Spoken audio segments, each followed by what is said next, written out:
Telugu cinema అభివృద్ధి కోసం పరితపించిన అరుదైన నిర్మాతల్లో డివిఎస్ రాజు ఒకరు. ఆయన పూర్తి పేరు దాట్ల వెంకట సూర్యనారాయణ రాజు. రాష్ట్ర జాతీయ చిత్ర పరిశ్రమ అభివృద్ధి సంస్థల్లో కీలక పాత్రను నిర్వహించిన రాజు తాను ఏ హోదాలో పనిచేసినా సినిమా రంగం కోసమే తప్పించేవారు. అందుకే ఆయన్ని సినీ జనం భీష్మాచార్య అనే అభిమానంతో పిలుచుకునేవారు.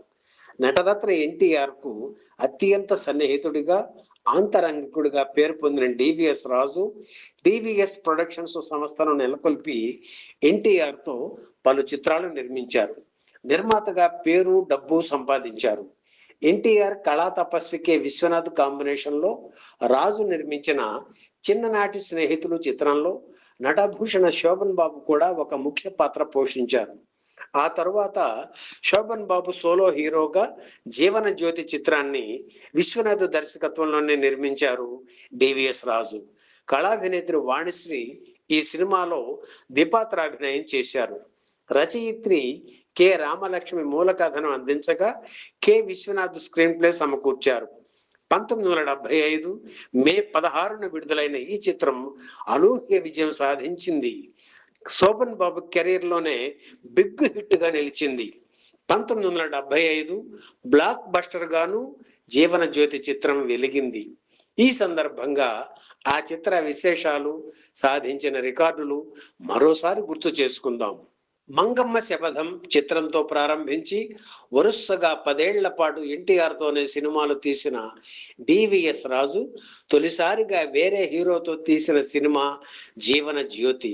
తన చిత్రాలను వరుసగా పంపిణీ చేసే విజయ పిక్చర్స్ అధినేత పూర్ణచంద్రరావు ఈ చిత్ర కథ గురించి చెప్పడంతో విశ్వనాథ్ దగ్గరికి వెళ్ళి విన్నారు డివిఎస్ రాజు. తమ బ్యానర్ హీరో ఎన్టీఆర్ కనుక ఈ సినిమా కూడా ఆయనతోనే తీయాలని అనుకున్నారు రాజు.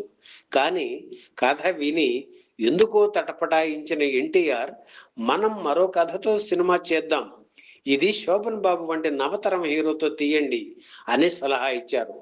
అలా ఎన్టీఆర్తో సినిమాకి తీసే కంపెనీలోకి శోభన్ బాబు వచ్చి చేరారు.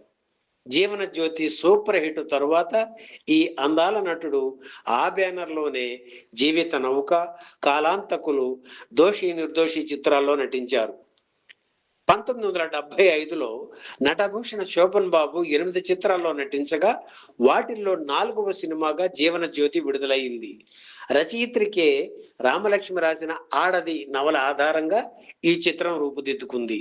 మదర్ సెంటిమెంట్ తో రూపొందిన జీవన జ్యోతి సినిమాలో వాణిశ్రీ నటన మహిళా ప్రేక్షకుల్ని కట్టిపడేసింది.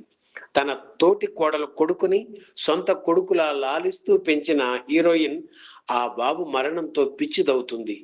ఆ తరువాత ఆమె కన్న కూతురు కొడుకు కూడా అచ్చం ఆ బాబులానే ఉండడంతో ఆ పిల్లాడిని చూసి మామూలు మనిషి అవుతుంది.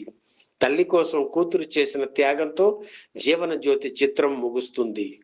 నటభూషణ శోభన్ బాబు కెరీర్ లో 1975 సంవత్సరం మరిచిపోలేని మధురానుభూతిని పంచింది.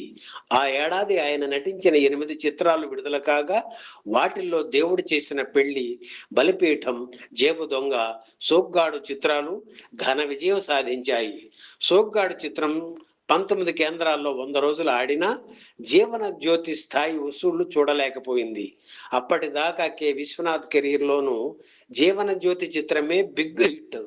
ఆ తరువాత శంకరాభరణం చిత్రంతో కళా తపస్వి కలెక్షన్ల వర్షంలో తడిశారు. ఆంధ్రుల అభిమాన నటిగా వెలుగొందుతున్న వాణిశ్రీ అగ్ర హీరోలందరితోనూ సినిమాలు చేస్తూ బిజీగా ఉన్న వాణిశ్రీకి ఈ సెంటిమెంటల్ కుటుంబ కథ బాగా నచ్చింది. అందులోనూ మానసికంగా దెబ్బతిన్న ముసలి తల్లి పాత్ర, ఆ కన్న తల్లి కోసం తన చిన్నారి కొడుకుని త్యాగం చేసే కూతురి పాత్ర రెండూ పోషించాల్సిన డ్యూయల్ రోల్ ఆఫర్. అంతకు ముందే కన్నడంలో హిట్ అయిన శరపంజర చిత్రాన్ని 1974లో తెలుగు రీమేకుగా హీరో కృష్ణరాజు తీసిన కృష్ణవేణి చిత్రంలో మానసిక స్వస్థత కోల్పోయిన ఇల్లాలిగా నటించి మంచి పేరు తెచ్చుకున్నారు వాణిశ్రీ. ఆ వెంటనే వచ్చిన ఈ జీవన జ్యోతిలోని 2 పాత్రలను మరో సవాలుగా స్వీకరించి అత్యద్భుతంగా నటించారు వాణిశ్రీ. సినిమా ఫస్ట్ హాఫ్ అల్లరి పిల్లగా, సెకండ్ హాఫ్ లో పోగొట్టుకున్న తన బాబు కోసం ఆరాటపడే మాతృమూర్తిగా కన్నీళ్లు పెట్టించే లక్ష్మీ పాత్ర పోషణలో రెండు విభిన్న ఛాయలను తను మాత్రమే ఆవిష్కరించగలను అనే రీతిలో అత్యద్భుతంగా వాణిశ్రీ అభినయం సాగింది. సిన్నివో సిన్ని అని పాటలు పాడే కోడెకారు కుర్రాడి నుంచి మానసికంగా దెబ్బతిన్న భార్యను కాపాడుకోవడానికి తప్పించే భర్త వరకు జీవితంలోని వివిధ దశల్ని ప్రతిఫలించే వాసు పాత్రలో శోభన్ బాబు అద్భుతంగా ఒదిగిపోయారు. ఇందులో చిన్నారి బాబుగా బేబీ వరలక్ష్మి కూడా రెండు పాత్రల్లో ఆనాటి ప్రేక్షకుల మనసు చొరగుంది. అలాగే కథలో అంతర్భాగంగా రాజబాబు రమాప్రభ జంట తమ హాస్యంతో అలరించారు. డివిఎస్ ప్రొడక్షన్స్ సంస్థ కలర్లో తీసిన తొలి సినిమా జీవన జ్యోతి. తాను పుట్టి పెరిగిన కోనసీమ ప్రాంత అందాలను, ఆహ్లాదపరిచే కొబ్బరి తోటలను, గోదావరి అందాలను పాటల్లో సన్నివేశాల్లో మరింత అందంగా చూపించారు డివిఎస్ రాజు. మామ మహదేవన్ జీవన జ్యోతి చిత్రంలో మరోసారి విజృంభించారు. ముద్దులమ్మ బాబు నిద్రవుతున్నాడు, ఎక్కడ దాక్కున్నానో చెప్పనా, ఎందుకంటే ఏమి చెప్పను, ఏమిటంటే ఎలా చెప్పను వంటి పాటలు ప్రేక్షకులను ఎంతగానో ఆకట్టుకున్నాయి. ఇక అప్పట్లో అందరికి ఆల్ టైమ్ ఫేవరెట్ గా సాంగు సిన్ని ఓ సిన్ని ఓ సన్నజాజుల సిన్ని.